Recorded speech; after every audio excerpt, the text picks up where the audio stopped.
Amigos de Es Diario, estamos aquí hoy para un tema muy interesante, es cómo nos manipulan los políticos para conseguir nuestro voto. Porque hay técnicas y hay trucos para estimular nuestro cerebro y hacer que nuestro voto se oriente hacia un sitio u otro. De eso sabe mucho el invitado de hoy, que se llama Pedro Bermejo, es neurólogo de la Fundación Instituto San José y ha escrito un libro que se llama Quiero tu voto, cómo nos manipulan los políticos. Pedro, muchísimas gracias por estar con nosotros. Muchas gracias. ¿Votamos o no votamos libremente? Votamos parcialmente, libremente. Digamos que nosotros tenemos una serie de mecanismos en nuestros cerebros que ven todos los pros y los contras a la hora de tomar una decisión, y uno de ellos son conscientes y en cierto sentido los controlamos nosotros directamente, pero otros tantos son inconscientes. No sabemos muy bien por qué preferimos a un político a otro, por qué nos trae recuerdos de una cosa o de otra. Y eso los políticos lo saben aprovechar muy bien, porque eso realmente, teniendo la explicación de todo esto, de cómo controlarnos, de cómo tomamos esas decisiones, ellos van a aprovechar muy bien todas sus campañas para sacar esos votos más inconscientes, esa parte más inconsciente, y para que en cierto sentido no seamos tan libres como nosotros creemos cuando decidimos. Y supongo que hay elementos variables que pueden ser endógenos, exógenos. Sí. ¿Cuáles son esos elementos que pueden...? Pues hay muchas técnicas, por decirlo así. Nosotros cuando tomamos una decisión de un voto, existen elementos conscientes y elementos inconscientes. Los elementos conscientes serían los más racionales, por decirlo así. La forma que tendrían los políticos de conseguir nuestro voto más racional es creando programas electorales que se adecúen a nuestras necesidades, que es muy fácil de hacerlo, pero es muy fácil decirlo, pero muy difícil hacerlo, porque no todos tenemos las mismas necesidades. Pero luego nuestro cerebro valora una gran cantidad de aspectos emocionales más inconscientes, en los cuales se incluyen cosas como la familiaridad, cosas como el miedo. Tendemos a rechazar cualquier cosa que nos provoca miedo, e incluso cosas como el atractivo físico, que en principio no deberían para nosotros influirnos de cara a elegir a un presidente del gobierno. Pues bien, es muy normal que los políticos utilicen esto, y estamos cansados de ver, por ejemplo, políticos pues que simplemente están puestos, o en gran medida están puestos porque solo tienen un gran atractivo físico, o porque saben muy bien transmitir al público esa sensación de miedo, esa sensación de que viene la derecha o que viene la izquierda, me da igual porque todos utilizan un poco lo mismo. E incluso trucos mucho más sutiles, como es el aspecto de la familiaridad, intentando traernos ideas, imágenes de nuestra infancia, o incluso darnos aspectos positivos, darnos estímulos positivos que de alguna forma unamos esa positividad a un partido político determinado, incluso siendo cosas irreales, como que nos van a bajar los impuestos, como que vamos a tener una pensión para todos y cosas así. Esas cosas que al principio son irreales y muchos de nosotros racionalmente las etiquetamos como ideales, pero en nuestro inconsciente, en nuestro aspecto emocional, ahí queda como algo positivo asociado a ese político. Bien, ¿quién domina más, la emoción o la razón en estos casos? Pues depende un poco de cada uno de nosotros. Realmente en todos debería gobernar más la razón, pero por desgracia en la gran mayoría de nosotros domina la emoción.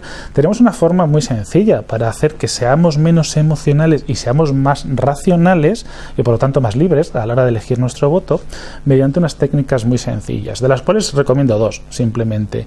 Tener cuanta mayor cantidad de información mejor a la hora de votar, y votar con tiempo. Cuanto menos tiempo tenemos y menos conocimientos tenemos a la hora de elegir un candidato, más posibilidades tenemos de que elijamos el candidato menos adecuado, o al menos con una base más emocional.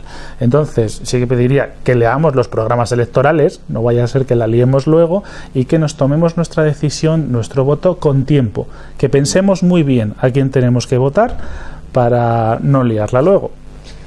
¿El miedo es una emoción muy potente a la hora de que los políticos dirijan nuestro voto? El miedo es una emoción muy, muy potente. Fundamentalmente lo que hace el miedo es que activa una serie de estructuras cerebrales que se llaman amígdala e ínsula, y son parte, por decirlo así, del sistema del no, que recibe el nombre de la terminología del sistema de aversión a la pérdida. Cuando activamos esa área cerebral, lo que estamos provocando es un rechazo, es un miedo. No queremos hacer nada como seres humanos, algo que lleve implícito esa sensación de pérdida, de miedo. Y por eso es algo que los políticos utilizan tanto. Por eso tenemos a la derecha siempre diciendo cuidado que viene la izquierda, y la izquierda siempre diciendo cuidado, mucho miedo que viene la derecha, porque efectivamente es una forma más fácil de utilizar o de manipular a los votantes. Y es cierto que también hay una parte biológica, ya no hablamos ni siquiera de la conciencia o la razón o la emoción, sino que depende de lo grande que tengamos esa amígdala famosa, estamos físicamente orientados a votar conservador o izquierda o derecha. Efectivamente, se han visto cambios. Aquí siempre está el problema de que no se sabe qué es primero. Si uno se hace conservador o progresista y a partir de ahí cambia su amígdala, o que uno tiene una amígdala distinta y a partir de ahí es conservador o progresista. Eso no se sabe. Lo que sí que se ha visto es que los conservadores tienen en la amígdala cerebral una mayor concentración de neuronas. La amígdala cerebral fundamentalmente se asocia a la capacidad para percibir los riesgos.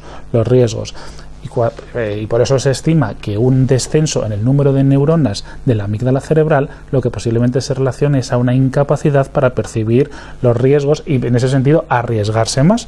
Por eso habitualmente la gente, por decirlo así, más progresista, más de izquierdas, tiene menos miedo a los cambios sociales, mientras que la gente de derechas tendría más miedo a esos cambios sociales. Lo que ya no sabemos es si unos son muy conscientes de los cambios o los otros son muy inconscientes, o al revés, no sabemos muy bien dónde está el punto medio y qué es lo bueno y qué es lo malo, ¿no?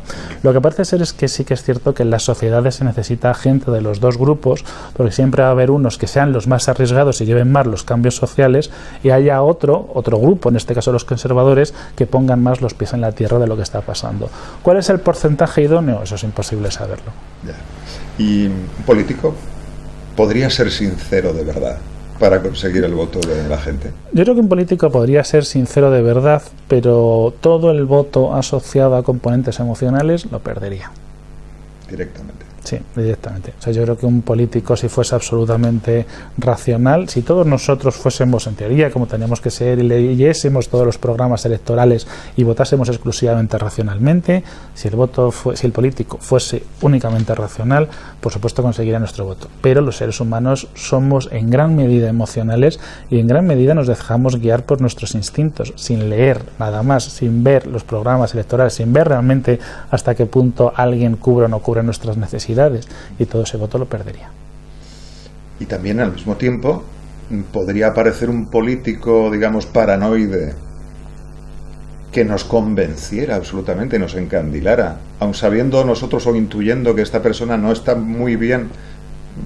La historia da muchos ejemplos, ¿no? Sí. ¿Podría también una persona con esas características llegar al poder y convencernos a la mayoría de sus ideas? Y nos ha pasado en una gran cantidad de momentos históricos. Es una técnica que se llama la creación de un grupo paranoide, en la que un político crea un grupo social que es el que tiene culpa de todo, es el que tiene culpa de la crisis, es el que tiene la culpa de todos los problemas sociales, y todos los problemas del mundo dependen de ese grupo concreto. Se le echa siempre la culpa de todo. Eso es algo que lo hemos visto, eso es algo que ya lo hemos visto en algunos momentos históricos. Por ejemplo, en la Segunda Guerra Mundial lo hemos visto con Hitler. Hitler se echaba la culpa de todo a determinados grupos sociales, la culpa absolutamente de todo, y consiguió llegar al poder. Ahora mismo lo estamos viendo, no a ese nivel, pero sí que la derecha ahora mismo se le ha demonizado, tiene culpa absolutamente de todo, de todos los problemas de la crisis, del problema del petróleo, del problema de absolutamente todo. Y sí que tenemos algún político, algún grupo político concreto que se está haciendo fundamentalmente y está creciendo mucho. Todos sabemos qué grupos son, que están creciendo mucho simplemente a culpa de crear ese grupo paranoide en el gobierno precedente, el gobierno actual, al que se le están echando la culpa absolutamente de todo. Pues muy bien, Pedro Bermejo, muchísimas gracias, neurólogo de la Fundación Instituto San José, por aclararnos algunas dudas que teníamos sobre si éramos realmente libres a la hora de votar. Muchísimas gracias. Pues muchas gracias a vosotros. Y amigos de esdiario.com, no os olvidéis también que Pedro Bermejo ha escrito un libro que se llama Quiero tu voto, cómo nos manipulan los políticos, muy interesante, donde se descubren cosas que a veces ni siquiera las pensamos. Volvemos con otra entrevista la próxima semana.